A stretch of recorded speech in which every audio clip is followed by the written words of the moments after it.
Welcome back to my channel. কাছে এবং দূরে সবাইকে ধন্যবাদ। বন্ধুরা, আমরা অনেক সময় আমাদের লগইনকৃত পাসওয়ার্ডটি ভুলে যাই। যেমন আমরা তো প্রতিদিন অনেক ধরনের ব্রাউজার ব্রাউজ করি, লগ ইন করি। যেমন আমরা ফেসবুকের লগ ইন করি, টিকটকে লগ ইন করি, আমরা ইউটিউবে লগ ইন করি। এই সমস্ত যেমন জিমেল পাসওয়ার্ড আপনি ভুলে যেতে পারেন, আপনি ইনস্টাগ্রামের পাসওয়ার্ড ভুলে যেতে পারেন, স্টার মেকারের পাসওয়ার্ড ভুলে যেতে পারেন, এবং যেমন বিডি জবস এবং আপনি যে সমস্ত ওয়েবসাইটে আপনি লগ ইন করেছেন এ পর্যন্ত, অর্থাৎ আপনার ফোনটি দিয়ে আপনার যে জিমেলটি রয়েছে এটি দিয়ে আপনি এ পর্যন্ত যতগুলো ওয়েবসাইটে লগ ইন করেছেন, যতগুলো ব্রাউজারে লগ ইন করেছেন, সমস্ত পাসওয়ার্ডগুলো আপনি এক নজরে কিন্তু দেখতে পাবেন। তো আজকের ভিডিওটা খুবই গুরুত্বপূর্ণ হতে যাচ্ছে। ভিডিওটাকে না টেনে সম্পূর্ণভাবে ধৈর্য সহকারে আপনি ভিডিওটা দেখুন। আর বন্ধুরা, আমি হচ্ছে এসএন শামীম টিপসে আপনাদেরকে স্বাগতম। আর এই ধরনের নিত্য নতুন ভিডিও পেতে আমার চ্যানেলটিকে সাবস্ক্রাইব করে ভিডিওর পরবর্তী অংশটি আপনি কন্টিনিউ করুন। তো চলুন আমরা আপনাদেরকে প্র্যাকটিক্যালি দেখাই কীভাবে আপনি পাসওয়ার্ডটি বের করবেন। তো চলুন, প্রথমে আমি আমার যে স্মার্টফোনটি রয়েছে সেই স্মার্টফোনের সেটিংসে একটা ক্লিক করে দিলাম।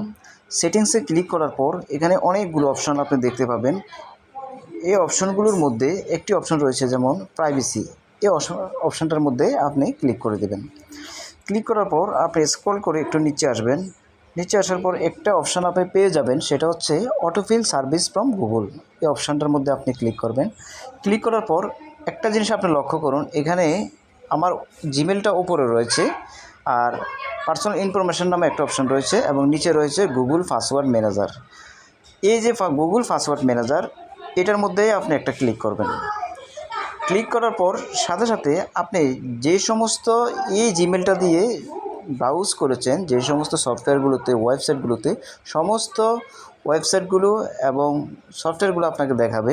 তো আপনি এখানে যেটার পাসওয়ার্ড ভুলে গিয়েছেন সেটাতে আপনি একটা ক্লিক করবেন। যেমন আমি বিক্রয়.com-এর পাসওয়ার্ডটা ভুলে গিয়েছি, তো বিক্রয়.com-এ আমি একটা ক্লিক করব। ক্লিক করার সাথে সাথে আপনার মোবাইলের যে প্যাটার্ন লকটি রয়েছে, অথবা আপনি প্যাটার্ন দিয়ে লক দিয়েছেন, অথবা আপনি পাসওয়ার্ড দিয়ে লক দিয়েছেন, সেই লকটি আপনি আনলক করে দেবেন। তো আমি আনলক করে দিলাম। আনলক করে দেওয়ার সাথে সাথে এই ধরনের একটা ইন্টারফেস আপনি দেখতে পাবেন। তো এই ধরনের ইন্টারফেস দেখতে পাওয়ার সাথে সাথে আপনি এখানে একটা গুরুত্বপূর্ণ কথা রয়েছে, সেটা আপনি যেমন আপনার চোখের মতন যে আইকনটা রয়েছে সেটাতে ক্লিক করলে আপনি পাসওয়ার্ডটা পেয়ে যাবেন। কিন্তু আপনি এই পাসওয়ার্ডটা পাওয়ার পরে আপনাকে যে কাজটা করতে হবে, আপনাকে কিন্তু এই পাসওয়ার্ডটাকে ডিলিট করে দিতে হবে। কারণটা হচ্ছে এটা আপনার একটা রিস্ক থেকে যায়। যদি আপনি পাসওয়ার্ডটা ডিলিট না করেন তাহলে পরবর্তীতে আপনার মোবাইল কেউ চার্জ করলে কিন্তু আপনার পাসওয়ার্ডটা পেয়ে যেতে পারে। তো সেই ক্ষেত্রে আপনি পাসওয়ার্ডটা ডিলিট করে দেবেন। তো বন্ধুরা, এইভাবেই কিন্তু আপনারা সমস্ত পাসওয়ার্ড আপনারা পেয়ে যেতে পারেন। আর ভিডিওটি যদি একটু ভালো লেগে থাকে বন্ধুরা, চ্যানেলটিকে সাবস্ক্রাইব করে দেবেন প্লিজ। আর ভিডিওটিকে লাইক করে দেবেন। ভালো থাকুন, সুস্থ থাকুন। ধন্যবাদ। দেখা হবে নেক্সট কোনো ভিডিওতে।